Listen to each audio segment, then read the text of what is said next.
여러분 혹시 오늘이 무슨 날인지 아세요? 혹시 아시는 분? 네. 무슨 날이시죠? 네. 그 아일랜드 켈트족의 그 문화가 이제 미국에 전해져서 미국 문화처럼 되었다는 이 할로윈 데이의 날이죠. 그런데 이 할로윈 데이는 죽은 자의 영혼을 달래주는 그런 의미에서 시작되었다고 합니다. 그리고 미국의 연간 사탕 판매의 그 4분의 1의 양이 할로윈 데이 하루에 소비된다고 하니 그 규모가 얼마나 큰지를 우리가 상상할 수 있을 것 같습니다. 그러나 기독교인들에게 10월 31일은 할로윈 데이가 아니라 마틴 루터가 종교개혁을 시작한 아주 기념비적인 날입니다.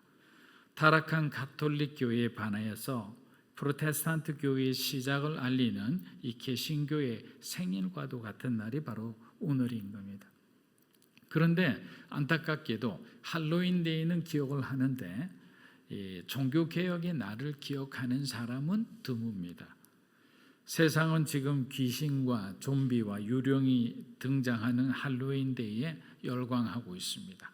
그런데 그리스도인들 중에서도 이 할로윈 데이에 참여하는 것이 종교적인 문제가 아니라 문화적인 관점에서 바라봐야 된다는 이렇게 좀 나이브하게 해석하는 분들도 계십니다. 여러분, 리처드 니보의 그리스와 문화라는 아주 유명한 책이 있습니다. 꼭 한번 읽어보시기를 권합니다. 이 그리스와 문화라는 책을 보면 이 교회와 세상과의 관계에서 갈등하고 고민하는 크리스찬들에게 5가지 유형의 어떤 관점을 우리에게 제공을 하고 있습니다. 근데 그 중에서도 가장 많은 지지를 받고 있는 유형이 뭐냐면 문화를 변혁시키는 그리스도라는 그런 관점입니다. 소위 문화 변혁주의라고 하는데 이것의 전제는 문화는 원래부터 선했는데 인간의 타락으로 동시에 문화도 타락했다라고 바라보는 관점입니다. 그런데 우리가 반드시 생각해야 되는 것은 뭐냐? 하나님으로부터 시작되지 않은 그리고 하나님이 없는 세상의 문화는 모두 악한 것이죠. 그렇게 기독교인들이 그리스도인들이 그리고 모든 교회가 이러한 잘못된 문화를 개혁하고 변화시켜서 기독교적 문화로 바꾸자는 것이 이 변혁주의자들이 주장하는 논지입니다. 그래서 문화 변혁주의자들은 빌립보서 말씀을 아주 사랑하죠. 내게 능력 주시는 자 안에서 내가 모든 것을 할 수 있다. 그러니까 여러분들이 비록 이것이 세상의 문화지만 세상 속에서 이것을 그리스도인들이 기도하면서 뭔가 변화를 시키면 모든 것이 변화될 것이다. 이렇게 믿는 것입니다. 그래서 일부 문화 변혁주의자 중에서는 할로윈도 귀신이 두려워 귀신의 복장을 한 인간의 한 연약함의 표현일 뿐 그들이 귀신이 되고자 한 것은 아니다라고 변호하기도 합니다. 물론 문화 변혁주의자들 모두가 이런 생각을 갖고 있는 것은 아니에요. 자, 상업적인 힘이 들어오면서 이렇게 변질된 것뿐이니까 그리스도인들도 자유롭게 참여하면서 지금의 할로윈 문화를 조금 더 바꾸면 어떨까라는 생각을 갖고 있죠. 그래서 요즘 아이들을 가진 부모님들이 친구들과 할로윈 파티를 한다고 하면 이를 허락해야 되는지 어떻게 해야 되는지 고민하시는 분들이 많습니다. 그런데 우리 예수님께서 세금 문제로 바리새인들에게 시험 당하셨을 때 뭐라고 답변한지를 한번 곰곰이 잘 생각해 보셨으면 합니다. 예수님은 그들에게 이렇게 말씀하셨어요.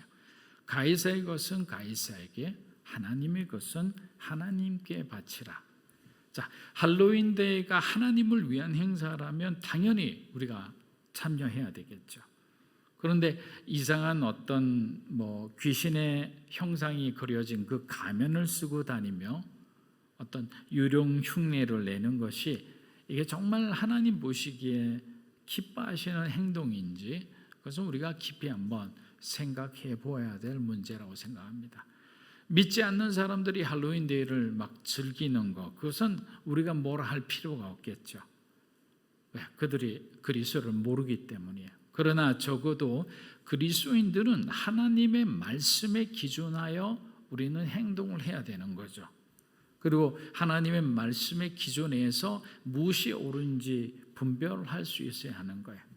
데살로니가전서 5장 21에서 23절 우리 한번 읽어보겠습니다. 범사에 하려 좋은 것을 취하고 악은 어떤 모양이라도 버리라. 평강의 하나님이 친히 너희를 온전히 거룩하게 하시고 또 너희의 온 영과 혼과 몸이 우리 주 예수 그리스도께서 강림하실 때에 흠없게 보존되기를 원하노라. 로마서 12장 2절 제가 한번 읽어드리겠습니다. 너희는 이 세대를 본받지 말고 오직 마음을 새롭게 함으로 변화를 받아 하나님의 선하시고 기뻐하시고 온전한 뜻이 무엇인지 분별하도록 하라. 자, 여기에 사실은 거의 답이 나와 있다고 생각합니다. 사랑하는 여러분, 예수님께서 그러면 우리를 위해 왜 죽으셨을까요? 여러분은 주님께서 우리를 위해 왜 죽으셨다고 생각하십니까? 첫째는 우리를 사랑하셔서 죽으셨죠. 요한복음 3장 16절에 분명히 나와 있잖아요. 하나님께서 세상을 이처럼 사랑하사 독생자를 우리에게 주셨다. 세상을 사랑하신 거예요. 저와 여러분을 사랑하신 거예요. 아직 죄 가운데 있는 우리를 사랑해 주셨기 때문에 우리를 구원하시기 위해서 예수 그리스도를 이 땅에 보내주신 거죠. 두 번째는 저와 여러분의 죄를 사해 주시기 위해 죽으신 거죠. 그리고 마지막 세 번째는 뭐냐? 모든 인류와 모든 생물과 그리고 모든 문화가 하나님의 뜻 가운데로 회복되기 위함이었어요. 그래서 예수님의 그 십자가의 죽음은 인간의 구원뿐만 아니라 만유의 회복에 그 뜻이 있는 거예요. 그래서 이 주님의 죽음을 통해서 우리 한 각각 개개인의 어떤 인생이 변화될 뿐만 아니라 사실은 법률과 제도와 자연 모든 것이 하나님이 원하시는 그 뜻대로 회복되어야 된다. 그런 뜻이죠. 창세기 1장 28절을 보면 하나님의 그 문화 명령이 나옵니다. 우리가 그 문화 명령이 어떤 것인지 한번 읽어보겠습니다. 시작. 하나님이 그들에게 복을 주시며 하나님이 그들에게 이르시되 생육하고 번성하여 땅에 충만하라. 땅을 정복하라. 바다의 물고기와 하늘의 새와 땅에 움직이는 모든 생물을 다스리라 하시니라. 하나님께서는 아담과 하와에게 복을 주셨죠. 그 복은 모든 복이죠. 어느 부분만 주신 게 아니에요. 일단 하나님의 사이즈의 복을 주셨어요. 그리고 땅에 충만하고 땅을 정복하고 다스리라고 하셨어요. 그런데 그 문화 명령을 아담과 하와는 지키지 못했어요. 그들이 범죄하는 바람에 하나님의 문화 명령은 올바로 지켜지지 않은 가운데 세상 가운데 이렇게 노출되기 시작한 거죠. 사랑하는 여러분, 오늘 우리가 배우게 될 그리스도의 부활처럼 이제 우리의 삶의 모든 영역이 그리스도로 인해 부활되어야 되는 거예요. 여러분 한 사람 한 사람이 그리스도의 부활의 그 능력을 받아야 살 수가 있는 거예요. 그리고 믿음의 가정으로 회복되어야 되죠. 또 교회는 하나님의 뜻 안에서 부흥해야 되죠. 나라 민족은 주님의 뜻 가운데서 정말 올바르게 복음을 전하는 민족, 그리스도의 사랑을 나누는 민족이 되어야 되지 않겠어요? 이러한 부활의 능력이 우리 성도들에게 그리고 교회가 가지게 되면 세상의 악한 문화는 더 이상 우리들 가운데 보여지지 않게 될 겁니다. 퀴어 축제 같은 거 여러분 가보지는 않았을 건데 신문이나 아니면 뉴스나 어떤 미디어 매체를 통해서 우리가 잠깐 그 지나가는 장면만 봐도 얼마나 역겹습니까? 그런데 그 사람들은 그것이 즐거워하는 거죠. 축제라고 말하는 거예요. 그게 무슨 축제입니까? 그런데 우리가 분별을 하지 못하면 어떤 인권이나 어떤 인간의 관점에서 보면 그것을 자꾸만 허용하는, 타협하는 그 공간을 내어주는 일들을 하는 거예요. 그래서 철저하게 믿음의 사람의 기준은 하나님이 되어야 되는 거죠. 하나님 보시기에 주님이라면 어떤 생각을 하실까? 어떻게 판단하실까? 그렇게 세상의 악은 어떤 모양이라도 우리는 버려야 하는 거예요. 여러분, 악의 정의는 하나님이 없는 상태라고 말씀드렸습니다. 그래서 그리스도 예수의 죽음을 헛되게 만드는 모든 문화는 결국에는 악한 문화라고 말할 수밖에 없어요. 그래서 할로윈 축제에 그리스도인이 가는 것은 옳지 않다고 말할 수밖에 없는 겁니다. 그것은 문화의 옷을 입은 세상의 속임수에 우리가 속아 넘어갈 수도 있기 때문입니다. 그래서 저는 그리스도의 복음으로 저와 여러분이 세상을 변화시키는 사람들이 되시기를 주의 이름으로 축복합니다. 마가복음 16장 1절에서 3절 한번 읽어보겠습니다. 안식일이 지나매 막달라 마리아와 야고보의 어머니 마리아와 또 살로메가 가서 예수께 바르기 위하여 향품을 사다 두었다가 안식 후 첫날 매우 일찍이 해도 들 때 그 무덤으로 가며 서로 말하되 누가 우리를 위하여 무덤 문에서 돌을 굴려주리요 하더니, 대제사장과 바리새인들은 예수가 부활할지도 모른다는 두려움을 갖고 있어요. 그래서 만일 부활하지 않더라도 제자들이 예수님의 시신을 훔쳐갈 수도 있다고 생각했기 때문에 그 무거운 돌로 막은 그 돌 주변을 임봉을 해버립니다. 그런데 그것만으로 부족했던지 경비병들로 하여금 그 무덤을 또한 지키게 한 거죠. 하루가 지났습니다. 아무런 변화가 없죠. 그리고 이틀이 지나도 여전히 무덤은 조용했습니다. 사흘이 되던 그때 갑자기 여인들의 무리가 나타났습니다. 주님을 사랑하는 여인들은 안식일인 토요일 6시가 지나자마자 그녀들은 서둘러 향품을 구입하고 다음 날, 주일날이죠. 주일날 아침 일찍, 마태복음에는 새벽 미명이라 했습니다. 베다니에서 예루살렘까지 약 4km 정도 되니까 해가 뜨지 않을 때 도착했으니까 그들이 몇 시에 출발했을까요? 새벽 4시나 5시에 모여서 여인들이 3, 3, 5 모여서 여기까지 오지 않았겠습니까? 이 구절은 사복음서 모두 공이 똑같은 비슷한 표현으로 아주 중요하게 다루고 있습니다. 왜 이것이 중요한가? 그것은 앞으로 신앙의 중심이 바로 유대교의 그 안식일 중심에서 이제는 주님이 부활하신 주일로 바뀌게 되는 계기가 되기 때문입니다. 그래서 저와 여러분은 안식일인 토요일 날 예배를 드리지 않고 예수님이 부활한 주일인 바로 오늘 같은 날에 우리가 회중 예배를 하나님 앞에 드리게 되는 겁니다. 유대교는 안식일 날 아무것도 하지 않고 회당에서 예배만 드립니다. 움직이고 일하는 거 다 안 됩니다. 누가 정말 위기에 빠져도 그것을 구해주다가는 구해주고 난 뒤 욕먹고 그리고 징계받는 것이 바로 이 안식일의 가운데 그 안식일의 포로가 되어 있던 사람들이었어요. 그런데 우리는 어떻습니까? 은혜로운 예배를 드립니다. 성도 간에 자유롭고 풍성한 교제를 나눕니다. 또 어떤 사람이 힘들다고 하면 원데이 아우리치로 주일날 예배 끝나고 누군가를 도우러 가기도 합니다. 바로 이렇게 자유롭고 그리고 하나님 앞에 자율적으로 주님을 찬양하고 주님을 위해서 사역하는 이 삶 자체가 바로 그리스도인의 예배이자 그리스도인의 생활이라는 거예요.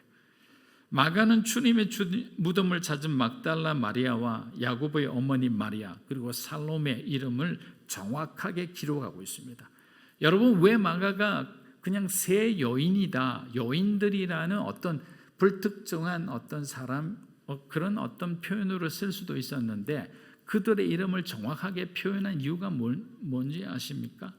이는 부활의 증인의 이름을 기록함으로써 부활이 역사적 사실임을 증거하기 위함인 거예요. 사랑하는 여러분, 복음이 위대한 이유는 뭡니까? 그것이 모두 사실이기 때문이에요. 하나님의 아들이 성육신 하신 것도 사실이고 우리를 구원하기 위해 십자가에 죽으신 것도 사실입니다. 그리고 죽으신 지 3일 만에 여인들에 의해서 주님의 부활하심이 목격된 것도 사실입니다. 그럼 당연히 예수님이 재림하신다는 것도 사실일 거예요. 그럼 그 재림한다는 것이 사실이라면 저와 여러분은 지금 오늘을 위해 살아가야 될까요? 주님이 재림하시는 그날을 바라보고 살아가는 성도가 되어야 되는 거예요. 그러면 우리가 재림신앙으로 우리가 똘똘 뭉쳐 있다면, 그럼 재림 이후 예수님 앞에 우리가 심판받았을 때 생명책에 우리의 이름이 기록되면 어떻게 됩니까? 우리는 영원한 생명을 하나님으로부터 축복으로 은혜로 받는 거잖아요. 그러면 우리 인생은 끝이 나는 거예요. 더 이상 눈물도, 더 이상 슬퍼할 일도, 더 이상 걱정하고 고민할 일도 없는 거예요. 그래서 부활이라는 것은 죽었다 다시 살아났다 다시 죽는 것이 아니라, 죽었다가 살아나더라도 영원히 사는 것을 부활이라고 하는 거예요. 그래서 나사로의 다시 죽었다 살아난 것을 부활이라고 하지 않는 이유가 바로 그것이에요. 왜? 그는 다시 죽었기 때문이에요. 근데 저와 여러분은 그리스도 안에서 살아있을 때 오시면 산채로 부활할 것이고, 죽었으면 죽은 자가 산 자로 부활하는 거예요. 그래서 기독교 신앙의 정수는 결국에는 부활인 거죠. 그 부활에 주님이 계시기 때문에 그 토대 위에 하나님의 교회가 세워진 거죠. 그런데 만약에 부활이 거짓이라면 교회는 영향력을 잃을 수밖에 없습니다. 그리고 부활은 인류 최대의 사기 사건이 될 수밖에 없는 거예요. 그러나 예수 그리스도의 부활은 역사적 사실이기에 믿는 자에게는 이만한 능력도 없는 거죠. 여러분 한 분 한 분이 이 부활의 신앙으로 충만하기를 주의 이름으로 축복합니다. 마가는 이 세 여인의 아주 지고지순한 그리스도를 향한 사랑과 충성의 모습을 통해 어쩌면 진정한 그 제자의 삶의 모습을 보여주려는 듯합니다. 여러분, 우리 주변에는 은혜 받은 사람들은 많으나 그 은혜를 갚는 사람은 의외로 많지 않습니다. 여러분, 예수님의 12 제자의 모습이 지금 복음서 그 어디에도 보이지는 않는 거예요.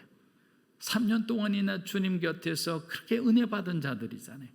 하나님의 기적을 경험한 사람들이잖아요. 그런데도 불구하고 자기 생명을 구하기 위해서 죽음의 현장에서도 도망가 버리고 부활의 현장에서도 그들은 지금까지 소외되고 있는 거예요.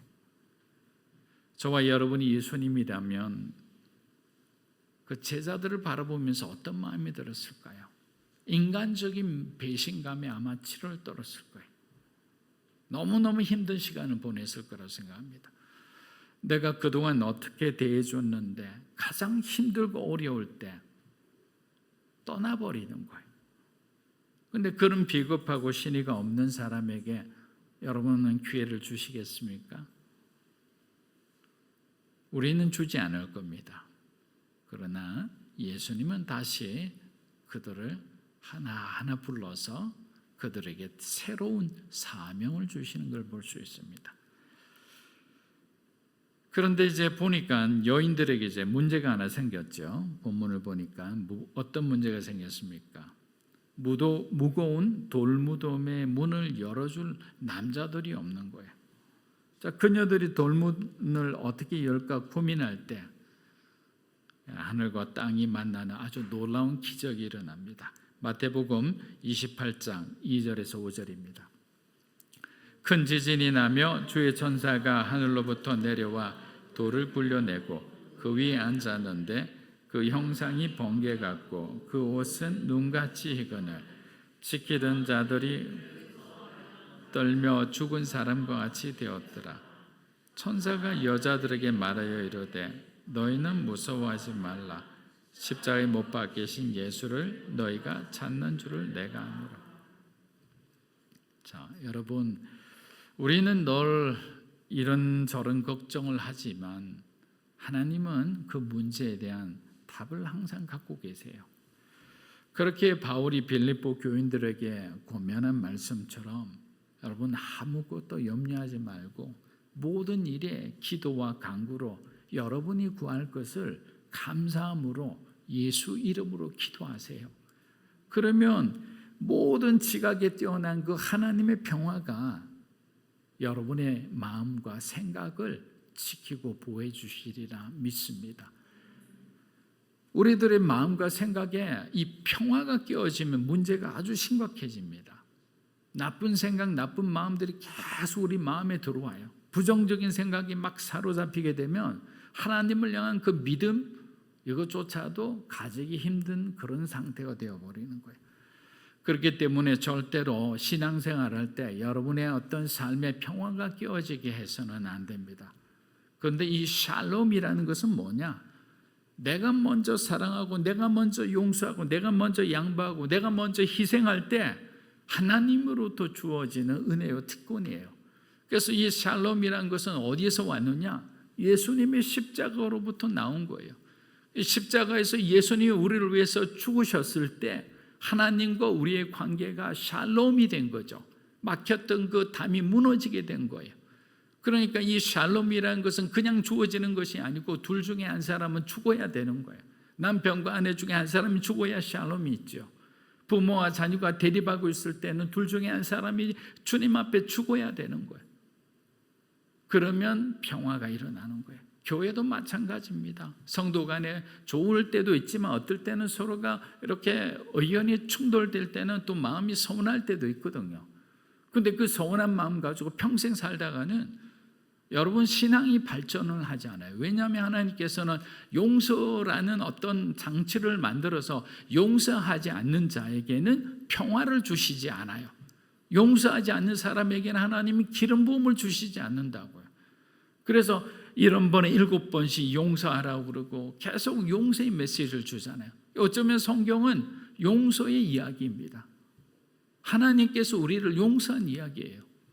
만약에 하나님께서 저와 여러분을 용서하지 않았다면 우리는 구원받을 수 없잖아요. 예수님이 부활한들 무슨 의미가 있겠습니까? 그런데 십자가에서 저와 여러분을 용서하셨기 때문에 우리는 부활의 은혜를, 부활의 생명을 누릴 수 있는 믿음의 사람들이 되는 거예요. 그래서 여러분들의 가정에, 여러분의 삶에, 여러분의 공동체에 평화가 깨어지지 않도록 우리는 날마다 깨어서 하나님 앞에 기도해야 되는 거예요. 그리고 여러분들이 대립될 때는 여러분들이 죽어야 되는 거예요. 그냥 주저앉으세요. 하나님 의지하고 주저앉으시면 되는 거예요. 포기하라는 것이 아니에요. 내려놓으라는 거 아니에요. 방치하라는 것도 아니에요. 하나님을 바라보고 여러분들이 내려놓을 때 여러분의 마음 가운데, 여러분의 가정 가운데 정말 세상이 줄 수 없는 그 하나님의 평화가 임하게 되는 거예요. 2절을 보니까 큰 지진이 났다고 되어 있습니다. 예수님께서 십자가에 죽으셨을 때 어떻게 됩니까? 지진이 일어나고 땅에서 묻힌 자들이 일어났지 않습니까? 그런데 사망 권세를 이제 깨뜨리고 음부에서 올라오시잖아요. 부활하시는 거잖아요. 그런데 이때도 똑같이 큰 지진이 일어나면서 당시에 마치 휘장이 찢어진 것처럼 이제 예수님을 막았던 그 동굴이 천사들에 의해서 활짝 열리게 됩니다. 영광스러운 모습의 천사가 나타나자 빌라도 총독이 보낸 이 무덤을 지키던 경비병들이 혼비백산을 합니다. 그리고 두려워 어쩔 줄은 모르는 거예요. 성경은 그들을 죽은 사람처럼 되었다고 표현합니다. 여러분, 이게 얼마나 역설적인 장면입니까? 죽은 자를 지키던 자들은 죽은 자처럼 되고 죽은 자는 산 자가 되어서 생명을 얻게 된 거죠. 이것이 바로 인간의 역사를 이끌어 가시는 또 하나의 하나님의 방법이시죠. 요한복음 12장 25절입니다. 자기의 생명을 사랑하는 자는 잃어버릴 것이요 이 세상에서 자기의 생명을 미워하는 자는 영생하도록 보존하리라. 아멘. 예수님께서 죽은 자 가운데서 부활하신 것은 바로 우리를 위한 것이죠. 저와 여러분을 살리기 위한 것입니다. 그래서 부활은 믿는 자에게 주시는 일방적인 하나님의 은혜이시, 저와 여러분이 어떤 공로가 있어서 주어지는 게 아니에요. 그래서 우리는 그 은혜를 따라 살아가는 사람들에 불과한 겁니다. 이러한 하나님의 은혜가 여러분의 가정에 충만하기를 주의 이름으로 축복합니다. 마가복음 16장 6절에서 8절 한번 읽어보겠습니다. 청년이 이르되 놀라지 말라. 너희가 십자가에 못 박히신 나사렛 예수를 찾는구나. 그가 살아나셨고 여기 계시지 아니하니라. 보라, 그를 두었던 곳이니라. 가서 그의 제자들과 베드로에게 이르기를 예수께서 너희보다 먼저 갈릴리로 가시나니 전에 너희가 거기서 배우리라 하라. 여자들이 몹시 놀라 떨며 나와 아무에게도 아무 말도 하지 못하더라. 자, 여인들은 지금 죽은 자를 찾고 있었으나 예수는 이미 부활하셔서 그들과의 약속을 지키러 갈릴리로 가셨어요. 갈릴리는 예수님의 선교 전초 기지였을 뿐만 아니라 제자들의 대부분을 부르신 곳이기도 했습니다. 당시 예루살렘 사람들에게는 주목받지 못하는 건 아주 소외된 사람들이었지만 예수님은 그들을 바로 선택해서 초대교회의 근간을 이루게 하셨던 겁니다. 사랑하는 여러분, 주님을 찾는 자가 무덤에서 부르짖어 봐야 아무런 소용이 없습니다.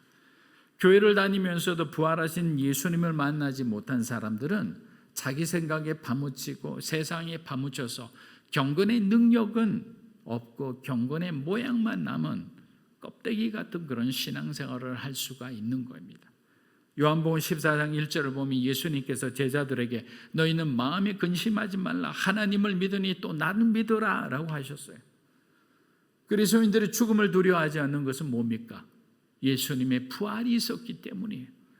그렇게 부활의 신앙으로 살아가는 사람들에게는 병이 저주가 되지 않습니다. 여러분의 실수와 실패가 저주가 될 수 없으며 여러분이 그 어떤 상처와 아픔도 저주가 될 수가 없는 거예요.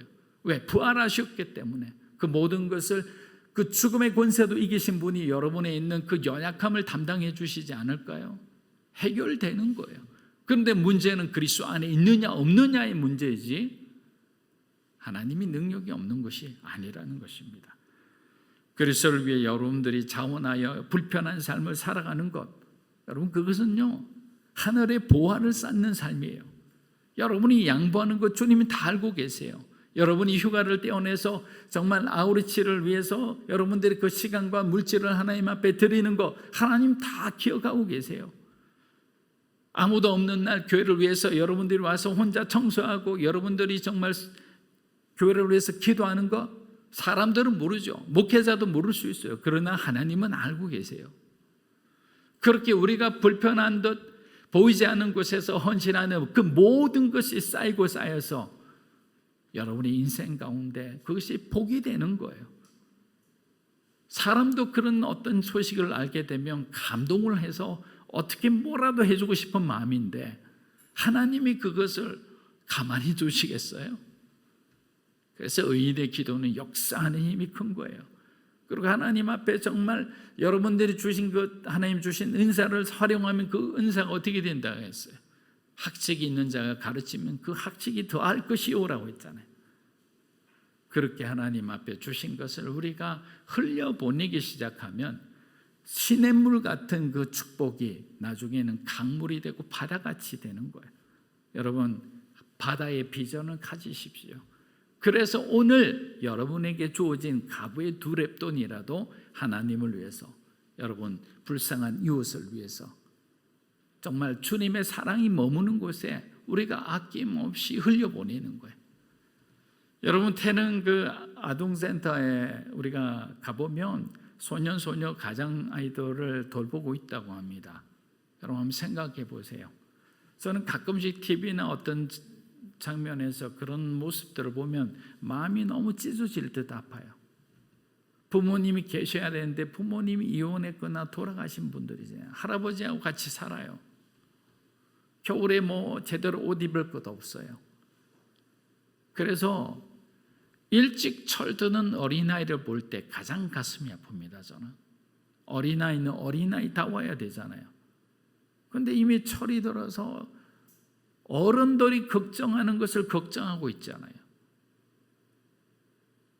그럼 뭐합니까? 건강한 우리들이, 그래도 그들보다 잘 사는 우리들이 도와야 되지 않나요? 그게 그리스도인들이 마땅히 해야 할 일입니다. 저는 믿음으로 사는 교회가 그런 과부와 고아 나그네처럼 소외된 자들을 향해서 우리가 즐겁게 기쁨으로 자원함으로 우리가 섬길 수 있는 교회가 되기를 주의 이름으로 축복합니다. 사랑하는 여러분, 지식으로만 쌓아놓은 믿음은 아무런 능력을 발휘하지 못합니다. 지식은 부족하더라도 우리가 매일 예수님을 인격적으로 만날 수만 있다면 우리의 믿음은 세상을 변화시킬 수 있는 거예요.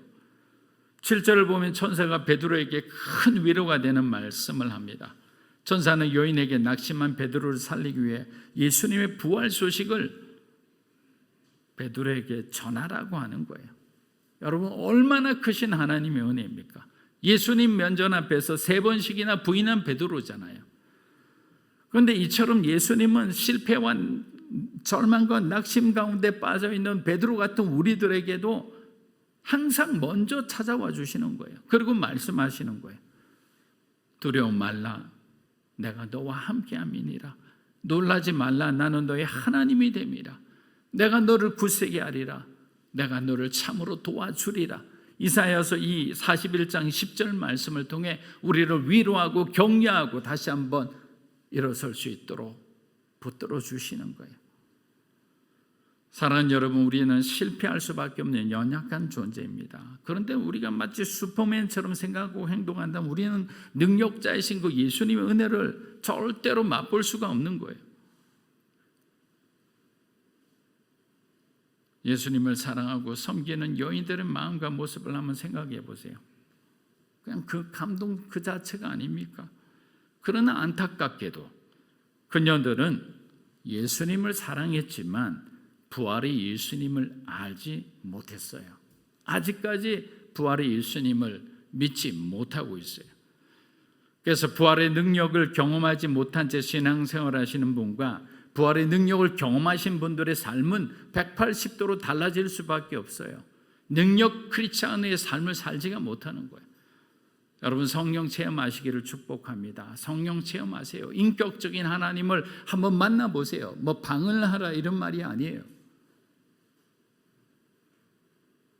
이는 그냥 쉽게 비유하면 콘센트에 코드 플러그가 꽂혀 있지 않는 것과 마찬가지예요.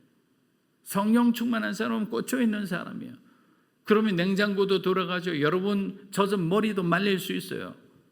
그런데 플러그를 꽂지 않고 여러분 헤어드라이를 간무리 해봐요. 머리 말릴 수가 없는 거예요. 그런데 성령의 사람이 되면, 부활의 능력을 가진 사람이 되면 우리에게 그리스도의 능력이 주어지는 거예요. 그 능력은 세상을 변화시키는 거예요. 여러분 자신이 먼저 변하게 될 거예요.